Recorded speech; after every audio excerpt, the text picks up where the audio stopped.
This is a sensitive but important topic that I believe the body of Christ needs to hear. There's a subtle yet little damage that religion, not Christianity, religion, has done to many of us. Based on the doctrines that we're taught while growing up, many of us have subconsciously developed a hatred for the good things God intended for us to enjoy on earth. Many of us grew up believing that poverty is synonymous with humility and righteousness, while wealth is synonymous with pride. We say amen to breakthroughs, but mentally reject the same good things that should make us prosper. This mindset has influenced our daily decisions, forcing us to reject achievements we should have attained by now. It gets even worse when we see the rich among us doing exploits from God, and all we end up saying is vanity is vanity. Many of us would have been in a far better position today if our hearts were open to accepting and asking for more from life. This mistake did not begin with you. It began at the very beginning in the book of Genesis chapter 4 verse 17 to 22. The lineage of Seth, which represented those close to God, separated themselves from the worldly descendants of Cain. While the children of Seth focused on worship and separating themselves from the world, the children of Cain were busy inventing and dominating the earth. In cattle rearing, in construction, engineering, and musical instruments. There was no single invention or exploit recorded among the children of Seth. Isn't it funny that when the children of Seth want to worship God, they would come down from the mountain and purchase musical instruments from the children of Cain? After worshiping God, they would come to the children of Cain to buy food, shelter, and clothing. By separating themselves to be close to God, the children of Seth forgot the first and most important commandment God gave to their father Adam, which is to dominate this earth. This is the same mistake that we, the church, are making today. We have become so focused on the idea of going to heaven that we forget the reason for salvation was to restore us to the original dominion mandate which Adam lost. Salvation is not complete until we exercise our dominion mandate on this earth. Many of us have become so heavenly conscious and earthly useless. Consequently, many of us have misused the word contentment. What many of us call contentment is self-consolation in our inability to make meaningful progress. We use contentment to feel happy in our smallness and in our failures. Because of that, we now make ambition to look like greed and contentment as a consolation for our own stagnation.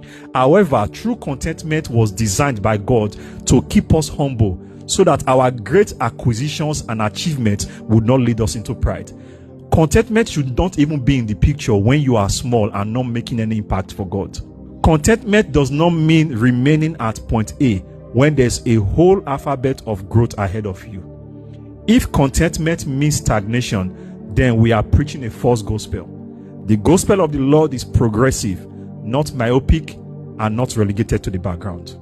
Because of these damaged doctrines, many of us have refused to pursue the careers, business ventures, or relationships that should have uplifted us.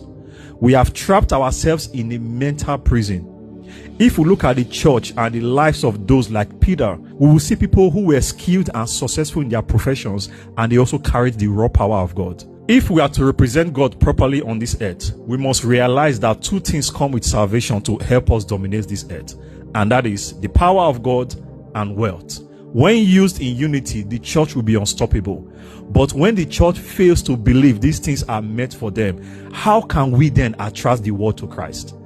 The earnest creation is waiting for the manifestation of the sons of God. They want to see believers who can influence systems, governments, and nations, not just believers who are myopic, static, and only praying for breakthrough. Many of us hide behind the phrase, "I am waiting for God," when in reality, God is waiting on you. We have wrapped our fear, procrastination, and laziness in the guise of waiting for God. How can God lead you if you are not moving?